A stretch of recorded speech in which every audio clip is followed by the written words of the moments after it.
Hello everyone, welcome to mad about bio. I am Shivani Agrawal. So guys, आज का जो आपका लेक्चर है ये बहुत इंपॉर्टेंट होने वाला है बिकॉज आज मैं आप लोगों से कोई टॉपिक हम नहीं पढ़ेंगे, कुछ नहीं पढ़ेंगे, सिर्फ आज हम डिस्कस करेंगे अपने नीट एग्जाम के बारे में। Because there are so many student they even don't know कि आपका नीट एग्जाम क्या होता है, क्या उसका पेपर पैटर्न रहता है। आपको नीट में बायोलॉजी, आपको पता है कि बायोलॉजी का 50% वेटेज रहता है, तो आखिरकार आप बायोलॉजी में कैसा स्कोर कर सकते हैं, कितना आपको मिनिमम मार्क्स की रिक्वायरमेंट होगी, कैसे आप उसके अंदर अच्छे मार्क्स लेके आ सकते हैं। बेटा ये सब ना सिर्फ एक हार्ड वर्क से नहीं होता है। आपको हर जगह जरूरी नहीं है कि आप हार्ड वर्क करो। इट्स इंपॉर्टेंट कि आप हार्ड वर्क तो करो लेकिन उसके साथ साथ स्मार्ट वर्क भी करो। अब वो स्मार्ट वर्क कैसे करना है एंड क्यों बच्चे होते हैं कि एक एवरेज तक रह जाते हैं, कुछ स्टूडेंट्स टॉपर बन जाते हैं, तो वो एवरेज और टॉपर के जो बीच का डिफरेंस रह जाता है ना, वो डिफरेंस मैं आपको थोड़ा सा क्लियर करने का ट्राई करूंगी। आई होप आपको ये लेक्चर अच्छा लगेगा। अगर लेक्चर अच्छा लगे तो प्लीज लाइक करना, शेयर करना एंड सब्सक्राइब करना। सो चलो अब हम अपना लेक्चर स्टार्ट करते हैं।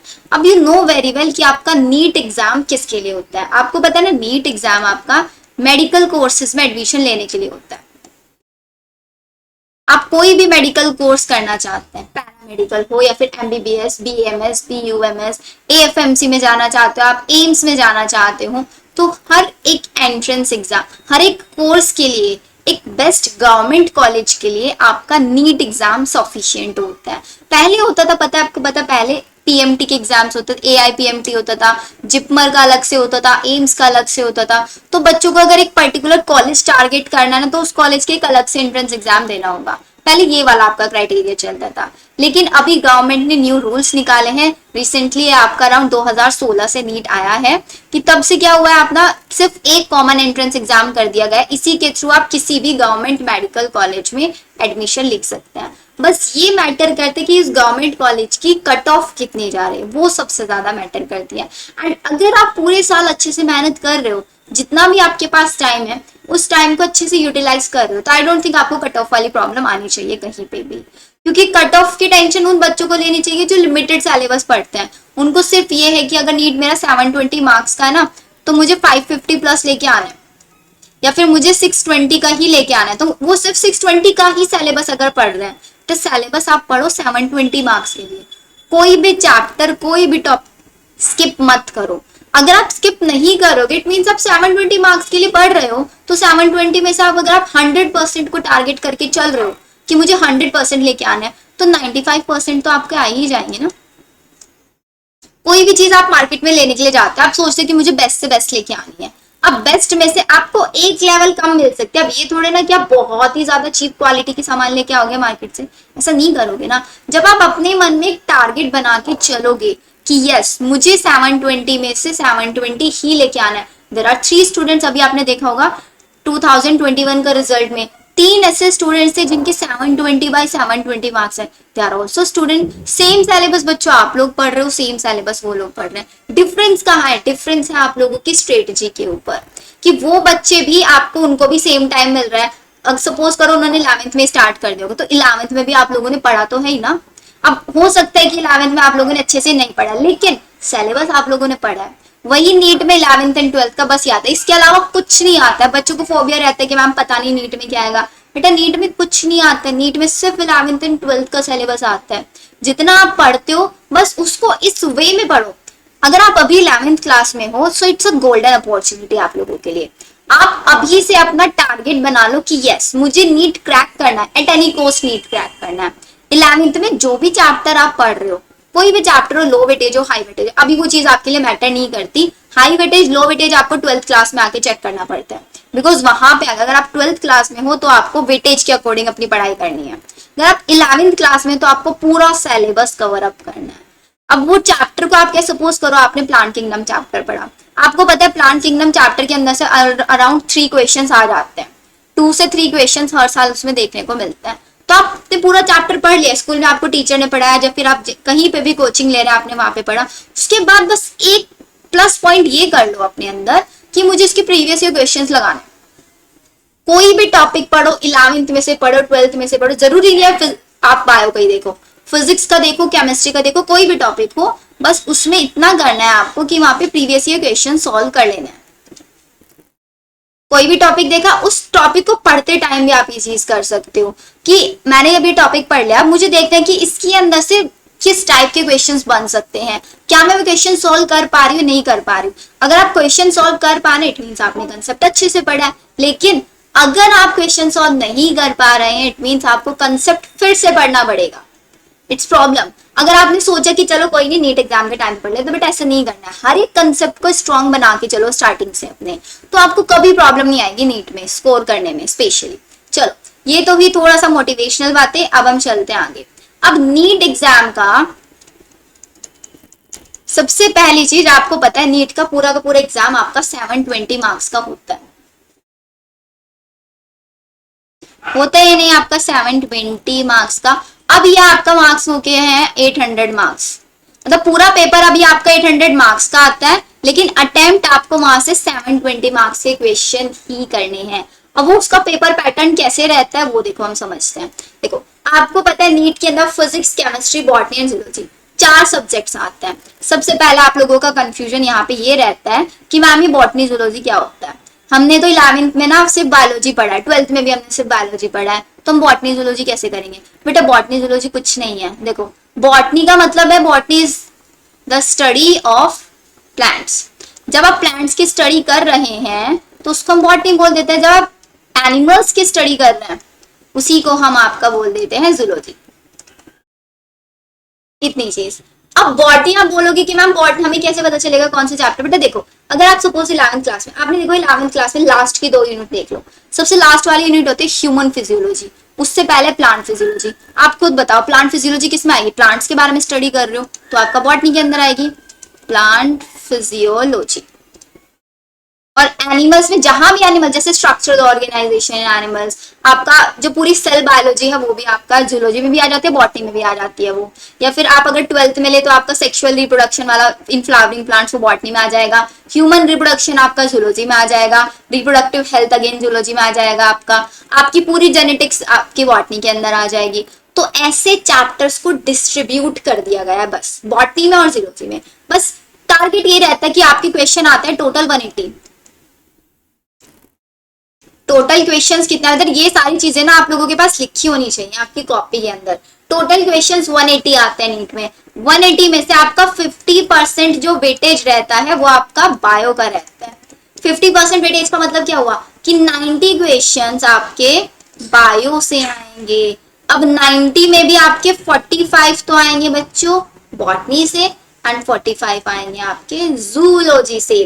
45 बॉटनी, 45 जूलॉजी, ठीक है। अब देखो अब बाकी के हमारे 90 क्वेश्चंस को कैसे डिस्ट्रीब्यूट करते हैं। बाकी 90 में से 45 is from physics and 45 is from chemistry, ये आपका रहता है।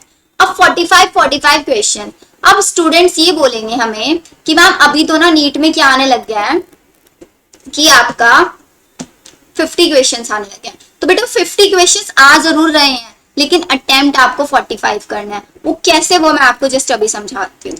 यहाँ पे देखो अगर मैं आपको बात कर रही हूँ फिजिक्स को, तो फिजिक्स को ना अब एनटीए ने क्या किया है, 2 सेक्शंस में डिवाइड कर दिया है, section A and section B. Section A में आएंगे आपके 35 क्वेश्चन जो आपको सभी के सभी अटेम्प्ट करना है, ऑल टू बी अटेम्प्ट, सारे के सारे क्वेश्चंस आपको अटेम्प्ट करना है। अब आपको चॉइस कहाँ पे मिलेगी, इन 15 क्वेश्चंस में मिलेगी जो सेक्शन बी है। तो कभी मत सोचा सेक्शन ए में आप सेक्शन ए और बी में से कोई से भी आप 45 कर लो, ऐसा नहीं करना है। सेक्शन ए के सारे 35 क्वेश्चंस आपको करने हैं। सेक्शन बी में आपको क्या करना है, सेक्शन बी में आपके टोटल 15 क्वेश्चन है, तो 15 में से आपको 10 अटेम्प्ट करना है। 5 कोई भी 5, सिर्फ सेक्शन बी में से कोई भी 5 क्वेश्चन आप स्किप कर सकते हो। तो टोटल कितने हो गए, 35 यहाँ से 10 यहाँ से हो गए ना आपके 45 क्वेश्चन। सेम आपको केमिस्ट्री में करना है, सेक्शन ए के सारे अटेम्प्ट करना है, सिर्फ ऑप्शन कहाँ पे, सेक्शन बी में। सेम बॉटनी सेम जूलॉजी, ऐसे करके आपका पूरा पेपर बन जाता है 720 मार्क्स का। तो ये आपको ध्यान रखना, ये सेक्शन में बच्चे प्लीज कंफ्यूज ना हो। अब एक और चीज, अब आपको पता है नीट में ना सबसे बड़ी प्रॉब्लम जो बच्चों को लगती है नेगेटिव मार्किंग। अब नेगेटिव मार्किंग से कैसे बचा जाए। आपको पता है ना हर एक क्वेश्चन का जो वेटेज रहता है 4 मार्क्स का रहता है, मतलब हर क्वेश्चन आपका 4 मार्क्स का आता है और -1 मार्क्स की आपको नेगेटिव मार्किंग होती है। इसका मतलब क्या हुआ कि सपोज आपने एक क्वेश्चन करा सही, 4 मार्क्स का एक क्वेश्चन आपने कर दिया सही, अब अगेन एक और क्वेश्चन है 4 मार्क्स का, वो आपने गलत कर दिया, तो आपके -1 हो जाएंगे इस 4 में से, तो टोटल आपको 3 नंबर मिलेंगे पेपर में। 3, सपोज आपने 2 ही क्वेश्चन सॉल्व किए पूरे पेपर में, अब 2 क्वेश्चन में आपने एक तो सही कर दिया, एक कर दिया गलत, अब इस सही के आप बोल रहे हैं कि मुझे 4 नंबर मिल जाएंगे, टोटल मेरे मार्क्स आ रहे हैं 4 नहीं, आपके मार्क्स आएंगे 3, क्योंकि जो आपने रॉन्ग अटेम्प्ट किया है ना, इसकी वजह से जितने आपने सही क्वेश्चन किए हैं उनके मार्क्स डाउन हो जाएंगे। तो ये वाली चीजें बच्चों आप लोगों को सॉर्टेड करनी है। नेगेटिव मार्किंग से बचना है आप लोगों को, बिल्कुल नेगेटिव मार्किंग नहीं करनी है, बिकॉज नेगेटिव मार्किंग ही एक ऐसा चीज है जो बच्चों को ना बहुत लो मार्क्स लेके आती है। क्योंकि बच्चे क्या सोचते हैं कि कोई बात नहीं हम लगा देते हैं आंसर, क्या होगा वो मे भी सही हो जाए, बहुत बच्चों को हो भी जाता है सही, लकीली हो जाता है, बट जरूरी नहीं है ना कि आपका लक हमेशा काम करे। तो इसलिए नेगेटिव मार्किंग से बचने के लिए सबसे बेस्ट ऑप्शन जो आप अभी, बिकॉज अभी आप लोगों के पास टाइम है, आप लोग 2023 के लिए प्रिपेयर कर रहे हैं, बेटे ज्यादा से ज्यादा क्वेश्चन प्रैक्टिस करो। एक चैप्टर सॉल्व कर ले तो 100 क्वेश्चन आप उसमें से सॉल्व करोगे ही करोगे, एटलीस्ट 100 क्वेश्चन ईच चैप्टर आप अपना टारगेट बना लो। टोटल हमारे पास कितने चैप्टर है बायो में? 38 चैप्टर्स हैं, तो 38 चैप्टर में से आप 3800 क्वेश्चन सॉल्व कर चुके होंगे। अब खुद सोचो, आपने 3800 क्वेश्चन सॉल्व कर लिया है और नीट में तो बेटा सिर्फ 90 क्वेश्चन आने हैं, तो कितना कितना ज्यादा आपके पास ऑप्शन है कि हाँ मेरे पास इन 90 में से ना, आप गारंटी लगा लो आपके 60 से 70 क्वेश्चंस आपको इन 3800 में से मिल जाएंगे।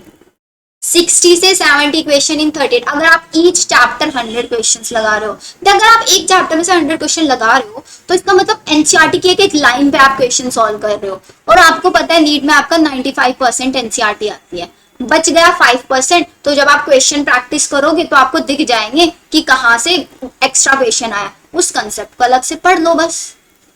तो टारगेट आज से सब बच्चे बनाएंगे ना अपना कि हर एक चैप्टर में 100 क्वेश्चन मुझे प्रैक्टिस करने ही करने हैं। क्वेश्चंस आपको जितने चाहिए यू कैन आस्क मी, मैं आप लोगों को डीपीपीस प्रोवाइड कराऊंगी चैप्टर वाइज, आप लोगों को प्रीवियस वे क्वेश्चन सारी पीडीएफ्स में आप लोगों को प्रोवाइड कराऊंगी, लेकिन आपको सॉल्व करना पड़ेगा। इवन मैं आप लोगों के प्रैक्टिस सेशंस भी यहाँ पे रखवाती हूँ हर एक चैप्टर के, इसीलिए प्रैक्टिस सेशन रखवाती हूँ बिकॉज बच्चे स्किप कर देते हैं, एक चैप्टर देखेंगे प्रैक्टिस सेशन, आप लोग तो चैप्टर ही नहीं अच्छे से देखते हो, लेक्चर्स ही नहीं सुन रहे हो आप लोग, तो क्वेश्चंस कहाँ से प्रैक्टिस करोगे। तो इसीलिए आप कोई भी चैप्टर पढ़ रहे हो तो प्लीज क्वेश्चन सॉल्व करो। अगर आपका ड्रीम है कि हाँ मुझे डॉक्टर बनना ही बनना है, बेटा डॉक्टर पता है सिर्फ एक ये नहीं है कि आपको नीट क्लियर करना है, डॉक्टर सिर्फ एक बहुत बड़ी रेप्यूटेड पोस्ट होती है डॉक्टर बनना। डॉक्टर एक रेस्पॉन्सिबिलिटी आपके ऊपर आ जाएगी कि हाँ मुझे अपनी सोसाइटी के लिए कुछ करना है। तो अगर आप चाहते हो एक रिस्पॉन्सिबल इंसान बनना, तो वो रिस्पॉन्सिबिलिटी वाला जो नेचर है ना अपने अंदर अभी से लेके आओ, अभी से थोड़ा सा सीरियस रहना। जैसे डॉक्टर लोग सीरियस रहते हैं ना हर एक काम के लिए, आप लोग भी अपने अंदर वो नेचर अभी से डेवलप करना स्टार्ट करो, बिकॉज फ्यूचर डॉक्टर आप लोग, पूरा जो फ्यूचर सोसाइटी का जो फ्यूचर है वो आप लोगों के हाथ में है। अब कोई भी सपोज करो जैसे कि अभी कोरोना चल रहा है, अगर कोरोना के टाइम पे हमारे पास डॉक्टर्स नहीं होते तो क्या होता लोगों का, नहीं होता। आज के टाइम में हम लोग जिंदा है, क्यों है? बिकॉज यहाँ पे डॉक्टर्स अवेलेबल हैं। अगर डॉक्टर्स नहीं होंगे, डॉक्टर्स क्या है सिर्फ नीट में ऐसे ही बन गए कि नीट में क्या हुआ, नीट बहुत इजी टाइप का एग्जाम कर दिया गया, हर बच्चे उसको पास कर पा रहे हैं, हर बच्चे पास करेंगे तो हर बच्चा एमबीबीएस कर जाएगा। तो क्या उसके अंदर वो कैपेबिलिटी होगी जब नीट का एक लेवल, इसीलिए ना एक स्टैंडर्ड बनाया गया है इसके अंदर कि नीट को सिर्फ वही क्रैक कर पाएगा जो अपनी स्टडीज को बहुत रिस्पॉन्सिबल मैनर में अगर कर रहा है। तो रिस्पॉन्सिबल मैनर में पढ़ना जरूरी है, हार्डवर्क करना भी जरूरी है, लेकिन रिस्पॉन्सिबल मैनर में पढ़ना जरूरी है। हर एक चीज को कंसेप्चुअलाइज पढ़ो, क्योंकि आपको पता है यही बायो आपको एमबीबीएस में भी काम आने वाली है। एमबीबीएस में जाके आपको कोई नहीं ऐसे पढ़ाने वाला जैसे अभी टीचर्स आप लोगों को पढ़ाते हैं। एमबीबीएस में आप लोगों को सिर्फ लेक्चर्स मिल जाएंगे, अब आप लेक्चर्स देखो, नोट्स बनाओ, खुद से पढ़ो। सिर्फ वहां पे मेन चीज क्या होता है, आपका प्रैक्टिकल नॉलेज बहुत ज्यादा वर्क करता है। अब वहां पे आपको कोई बताएगा प्रोकैरियोटिक सेल क्या होता है, यूकैरियोटिक सेल क्या होता है, कोई नहीं बताने वाला ना ये चीज। तो देखो बच्चों, सिर्फ इतना आपको ध्यान रखना है यहाँ पे कि नंबर ऑफ क्वेश्चंस आपके सेक्शन में 35 होंगे, आपको सारे अटेम्प्ट करने हैं, एंड सेक्शन बी में आपके 15 क्वेश्चंस होंगे, आउट ऑफ विच आपको 10 अटेम्प्ट करने हैं। आई थिंक ये वाली चीज आपको क्लियर होगी। अब हम चलते हैं अपने बायो के चैप्टर वाइज वेटेज पे। कि आखिरकार बच्चों को कैसे पढ़ाई करनी है। 11th वालों के लिए मैंने बता दिया, 11th वालों के लिए यहाँ पे कुछ नहीं है। 11th वालों को हर जितने भी स्टूडेंट्स 11th में है सबको सारे टॉपिक्स पढ़ने हैं, because you have in 11th class you have 2 years, आपके पास 2 year है, आप 2024 के लिए प्रिपेयर कर रहे हैं, so you have enough time. So आपको कोई भी चैप्टर वेटेज के अकॉर्डिंग नहीं जाना, आपको सारे चैप्टर्स अभी इक्वली करने हैं। अब जो स्टूडेंट्स 12th क्लास में हैं उनका कंसर्न है कि मैम अभी हमारे पास 6 months बच गए हैं अप्रोक्स, अगर वो अपने बोर्ड एग्जाम्स को भी रिड्यूस कर दें यहाँ से, बिकॉज बोर्ड एग्जाम्स में अराउंड 1.5 months तो आपको निकल ही जाता है। तो सबसे पहले उन बच्चों के लिए क्या करना है, तो सबसे पहले आपको क्या करना है, हमेशा जैसे कि अभी आप 12th क्लास में हैं, सो प्लीज स्टूडेंट्स आप सबसे पहले आपकी जो रिप्रोडक्शन वाली यूनिट है उसको बहुत अच्छे से करो, क्योंकि उसका वेटेज 9% है। अभी आप स्टार्टिंग में है 12th क्लास की, तो आप रिप्रोडक्शन यूनिट को करें। जो भी आप चैप्टर पढ़ रहे हैं, एवरी चैप्टर आपको अराउंड 150+ क्वेश्चन सॉल्व करना है इन रिप्रोडक्शन यूनिट। जिस यूनिट का जितना ज्यादा वेटेज है ना, उतनी ज्यादा उसमें से क्वेश्चन सॉल्व करो। हर एक लाइन में से क्वेश्चन बन सकता है आपकी एनसीईआरटी की। तो सबसे पहले आपको रिप्रोडक्शन यूनिट, उसके बाद आपकी पूरी जेनेटिक्स वाली यूनिट आएगी, जिसमें principle of inheritance, molecular basis of inheritance and evolution. Evolution chapter में आपको ऑलरेडी स्टार्ट कर चुकी हूँ, जिसमें से आपके अराउंड 4 to 5 क्वेश्चन आते हैं एवरी ईयर, 4 to 5 क्वेश्चन। इसका वेटेज बच्चों रहता है आपका 13%।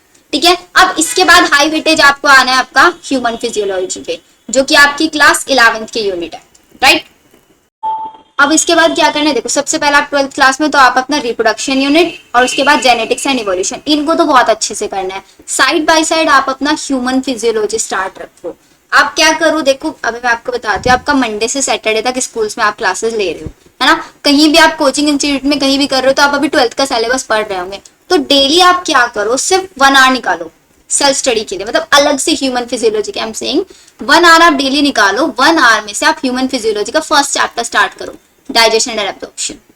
डेली 1 hour अपना ये टारगेट बना लो कि मुझे 1 घंटा 11th का सिलेबस पढ़ना है, तो पढ़ना है डेली। तो अब 11th में पहले आप पूरी ह्यूमन फिजियोलॉजी फिनिश करो, तो अराउंड आई कैन सपोज आपका 1 month आपको लगेगा, 1 month या फिर अराउंड जो स्टूडेंट्स डेली इसको कंटिन्यूटी में करेंगे तो 20 days भी हम मान के चल सकते हैं कि चलो आपने 20 days अच्छे से पढ़ा, तो आपका 1 month ऐसे निकल गया। आप 1 month में आपका ह्यूमन फिजियोलॉजी हो जाएगा, उस सेम टाइम में आपका 12th भी चल रहा है, तो 12th में आपका reproduction unit and genetics, reproduction पूरा फिनिश हो जाएगा और आपका जो जेनेटिक्स वाला यूनिट है वो भी हाफ हो जाएगा।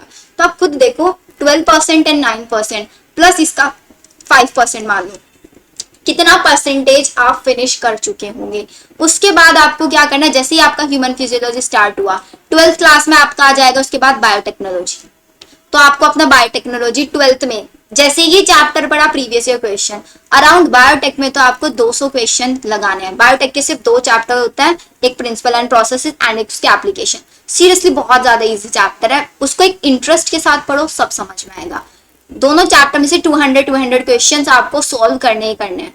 टोटल 400 क्वेश्चंस आप बायोटेक में से सॉल्व करेंगे, क्योंकि इसका वेटेज, क्योंकि देखो ना सिर्फ कितना 2 चैप्टर है और ह्यूमन फिजियोलॉजी में आपके टोटल 6 चैप्टर है, 12% वेटेज, 6 चैप्टर आपका 2 चैप्टर्स में से 11% वेटेज। तो वेटेज के अकॉर्डिंग पढ़ो। अब जितना बायोटेक आप पढ़ोगे, बायोटेक के 2 चैप्टर में अगर मैं आपको सपोज मान के चलूं, तो आप बहुत स्लोली स्पीड में भी पढ़ रहे हो ना, तो आपको 15 days, बहुत स्लो वे में अगर मैं बोल रही हूँ, डेली आधा घंटा 1 घंटा पढ़े, तो 15 दिन में पूरा आपका फिनिश, 15 दिन में फिनिश हो रहा है, 1 month में आपका ये फिनिश हो जाएगा। उसके बाद आपको क्या करना है, जैसे ही 1 month में फिनिश हो गया, उसके बाद अपनी सेल बायोलॉजी पे आओ,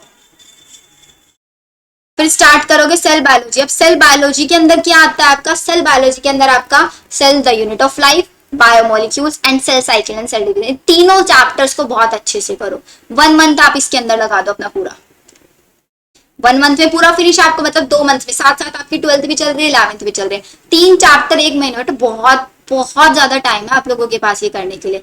उसके बाद आप जैसे ही बायोटेक फिनिश होगा, आपके पास आ जाएगा बायोलॉजी इन ह्यूमन वेलफेयर।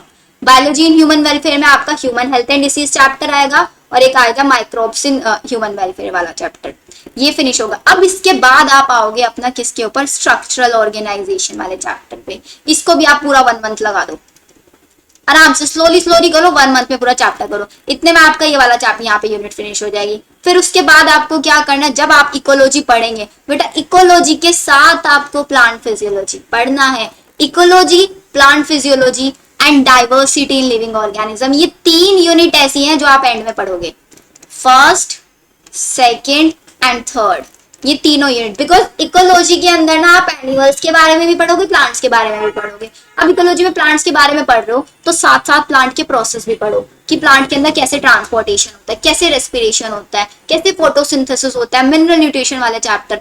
और साथ साथ आप प्लांट किंगडम यहाँ पे पढ़ोगे, सारी वेराइटीज ऑफ एनिमल्स के बारे में पढ़ोगे। आपको पता है इकोलॉजी में भी आप पढ़ोगे एनिमल्स के बारे में। तो ये 3 यूनिट ऐसी हैं जो आपको इंटरलिंक करके पढ़नी है। सबसे पहले आपको क्या करना है, फर्स्ट नंबर पे आपको रिप्रोडक्शन यूनिट करना है। रिप्रोडक्शन के साथ साथ आपको अपना ह्यूमन फिजियोलॉजी स्टार्ट करना है। फिर आपको सेकंड नंबर पे जेनेटिक्स एंड इवोल्यूशन करना है। फिर जेनेटिक्स एंड इवोल्यूशन के टाइम पे आपका ह्यूमन फिजियोलॉजी कंटिन्यू रहेगा। देन आपका ये चलेगा, इसके साथ साथ आप अपना सेल स्ट्रक्चर एंड ये वाला चैप्टर करेंगे। बिकॉज यहाँ पे आप पढ़ेंगे बायोमोलिक्यूल्स। एंड बेटा बायोमोलिक्यूल्स के अंदर ना आपको पता है पूरा डीएनए के स्ट्रक्चर, प्रोटीन्स वगैरह ये सब। एंड यहाँ पे जेनेटिक्स में भी आपको इन चीजों का इंटरलिंक बनता है। इसलिए जो यूनिट साथ साथ पढ़नी है वो मैंने आपको बता दिया, कौन सी यूनिट किसके साथ पढ़नी। लोग मैं इनको ना आपके लिए सर्कल कर देती हूँ सही से कलर से। देखो रेड वाली जो मैंने आपकी करी हुई है, इनको आपको एक साथ लेके चलना है। फिर इसके बाद आपको मैं ब्लू कलर से कर रही हूँ यहाँ पे बायोलॉजी, इसके साथ साथ आपको ये वाला भी करना है, इसको भी हम रेड से कर देते हैं। ये वाली यूनिट आपको साथ में पढ़नी है जो मैंने आपका रेड से किया। अब इसके बाद ब्लू वाला ecology, diversity in living organism and आपका प्लांट फिजियोलॉजी, इन तीनों को एक साथ करना है।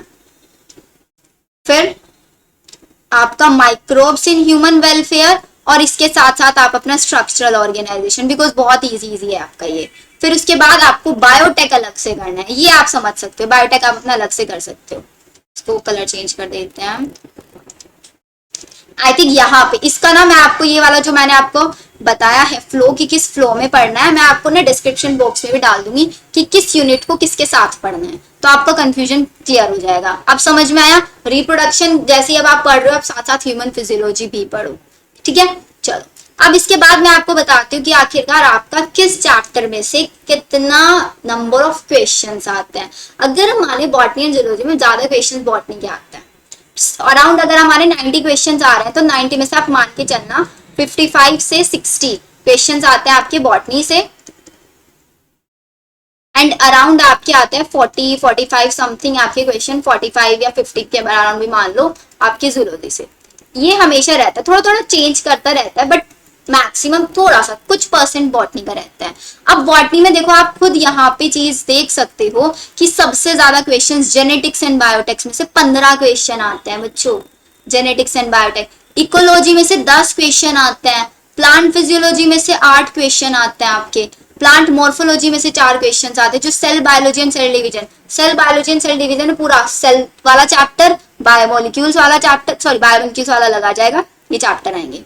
तो अब क्वेश्चन नंबर ऑफ क्वेश्चन मैंने आपको बता दी किसके अंदर से कितना आता है। अब देखो बायोलॉजी इन ह्यूमन वेलफेयर में से सिर्फ एक क्वेश्चन आता है, बेटा इसको बाद में पढ़ो चैप्टर को, एक क्वेश्चन आता है। अब एक क्वेश्चन तो आप स्किप भी कर सकते हो ना, या फिर अगर नहीं टाइम बच रहा है, आप लोगों के पास टाइम नहीं है बिल्कुल भी इसके लिए, तो आप इसको स्किप कर दो, ऐसा आप कर सकते हो। लेकिन अगर आप सोच रहे हो कि बायोलॉजी आपका ह्यूमन वेलफेयर आप इसको स्किप करें, या फिर प्लांट मॉर्फोलॉजी, तो बेटा प्लांट मॉर्फोलॉजी पढ़ो ना, उसमें से 4 क्वेश्चन आते हैं। प्लांट एनाटॉमी पढ़ो, उसमें से 2 क्वेश्चन आते हैं।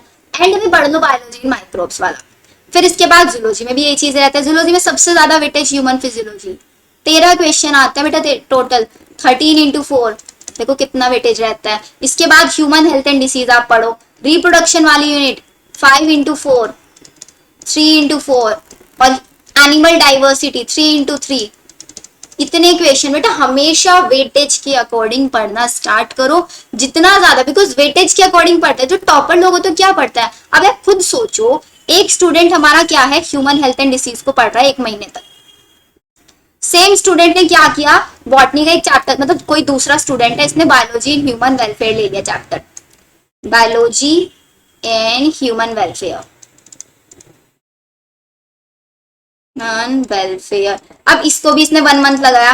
अब आप खुद बताओ कि किस स्टूडेंट के मार्क्स ज्यादा आएंगे, कौन स्टूडेंट ज्यादा स्कोर करेगा। ऑब्वियसली जिसने ह्यूमन हेल्थ एंड डिसीज पढ़ा है 1 महीने तक, है या नहीं है। अब एक स्टूडेंट ने ह्यूमन फिजियोलॉजी पढ़ लिया पूरा अच्छे से, एक स्टूडेंट ने रिप्रोडक्टिव यूनिट पढ़ लिया पूरा अच्छे से, अब सेम टाइम दोनों ने लगाया, एक स्टूडेंट ने ह्यूमन फिजियोलॉजी में 1 मंथ लगा दिया, दूसरे स्टूडेंट ने रिप्रोडक्शन वाली यूनिट में भी, किसके मार्क्स ज्यादा आएंगे? जिसने ह्यूमन फिजियोलॉजी पढ़ा है। तो बेटा मार्क्स ज्यादा लेके आने के लिए ज्यादा पढ़ना जरूरी नहीं होता है, एग्जैक्ट करेक्ट चीज वेटेज के अकॉर्डिंग पढ़ना जरूरी होता है। सो प्लीज इस चीज को अपनी लाइफ में लेके आओ। कुछ भी पढ़ रहे हो तो पहले चेक करो कि उसके अंदर से आखिरकार क्वेश्चन कितने आते हैं। और ये सिर्फ नीट एग्जाम के लिए नहीं फॉलो होता है, हर एक एंट्रेंस एग्जाम के लिए फॉलो होता है। हर एंट्रेंस एग्जाम को ऐसे ही पढ़ना स्टार्ट करो, वेटेज देखो कि जो मैं पढ़ रहा हूँ, जो मैं इतने दिन से लगे पढ़े हम इसमें 1 महीने से पढ़ रहे हैं, क्या इसके अंदर से इतने नंबर ऑफ क्वेश्चन आते हैं जितना ज्यादा मैं इसको टाइम डिवोट कर रही हूँ? आते हैं नहीं, वो चीज चेक करो। तो आप खुद एवरेज से, बच्चे क्या होता है 500 550 पे या फिर 450 पे स्टक क्यों हो जाते हैं? उनको फिर बोला जाता है हाई वेटेज यूनिट्स पढ़ो, आप लोग हाई वेटेज पे ज्यादा फोकस करो, तो उनके खुद मार्क्स 650 तक पहुंच जाते हैं।